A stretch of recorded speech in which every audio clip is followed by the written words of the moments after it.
Navigating office politics requires an understanding of relationships and power structures within an organisation. You need to be able to be diplomatic and to build alliances. So let's look at how to navigate office politics.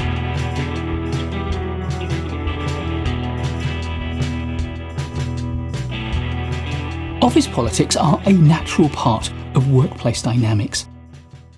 It's about the interactions, alliances, and unwritten rules that come with working in any organisation. It would be easy to say that, as a professional, we need to rise above office politics. But the reality is very different, because whenever there are two people in a room, you have politics, and there is no avoiding it. Which means there's no good trying to pretend that you could rise above it, because you can't.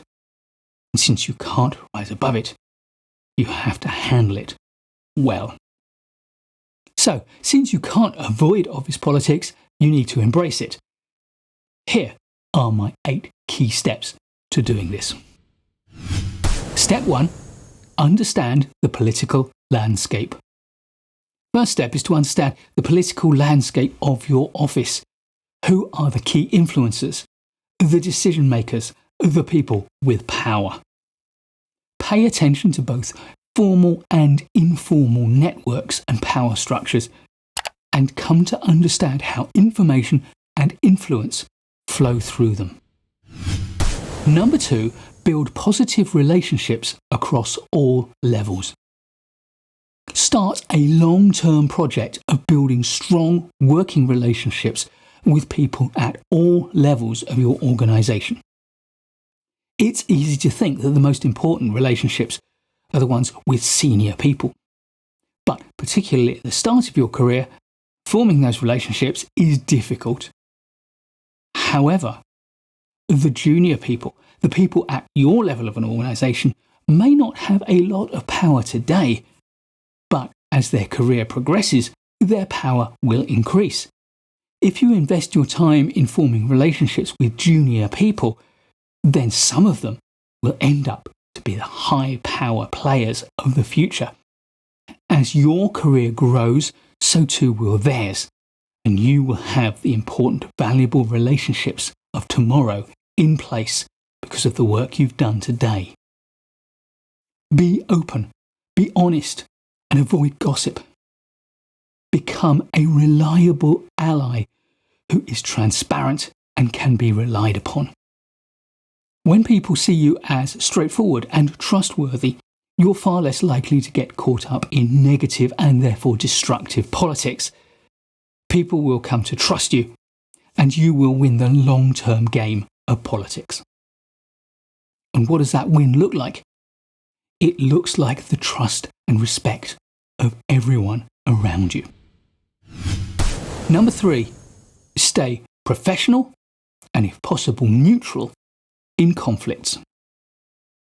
If you can, avoid taking sides in a conflict.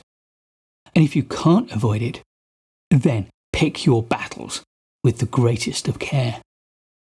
And when tensions arise, if you can stay neutral, do so. But you must stay calm, collected, and respectful. To build a good long-term reputation, you need to focus on integrity, professionalism, and cleaving closely to the facts. So, take a balanced approach to conflicts and always seek to be seen as fair and objective.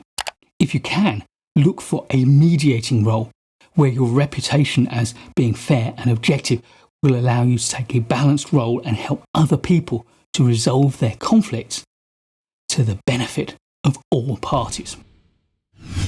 Step 4. Exchange goodwill. From time to time, do simple, small favours for people. Make concessions in negotiations. Help people out. Be thoughtful.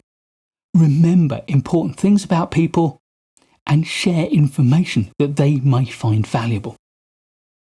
This will build up their trust in you.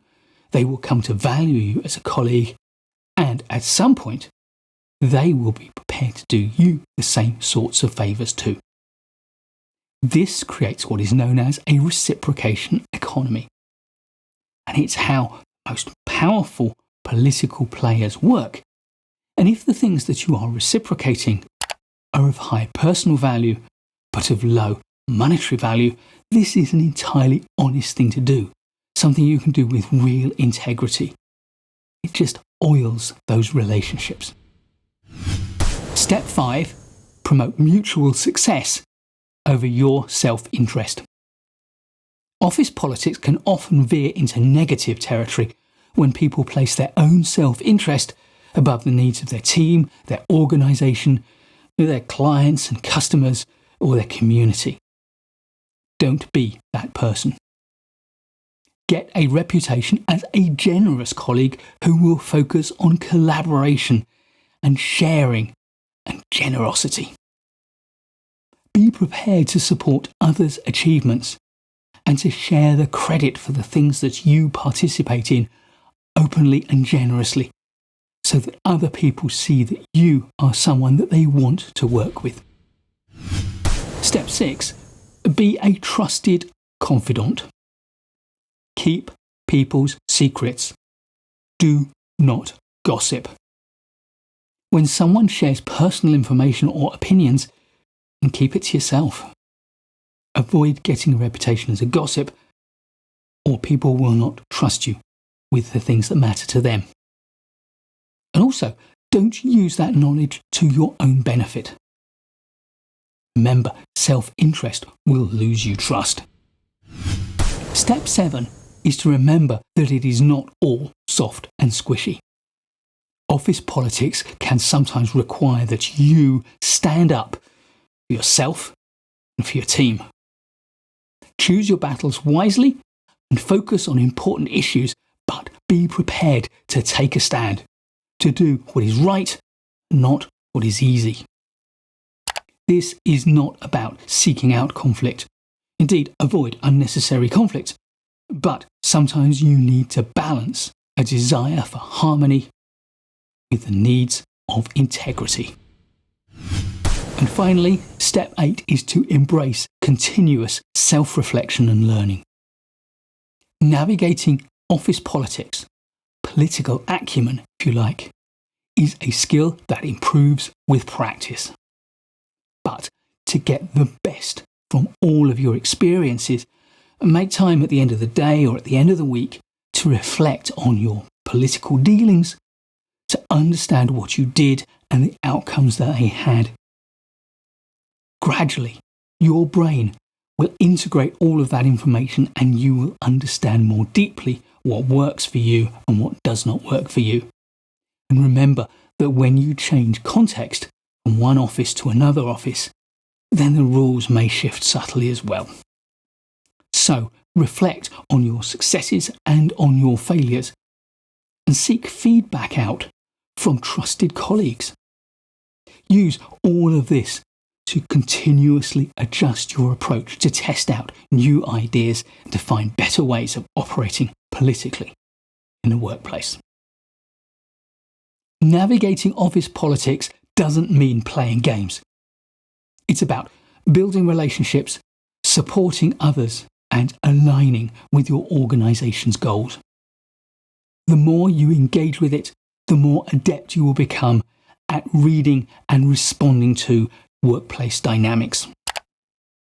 When you approach it with integrity and respect, workplace politics can become a force for good that will enhance career success and team cohesion. Please do give this video a like if you've enjoyed it or learned from it. I'll be making loads more great management courses videos for you, so please do subscribe to the channel and hit that notification bell so you don't miss any of those videos.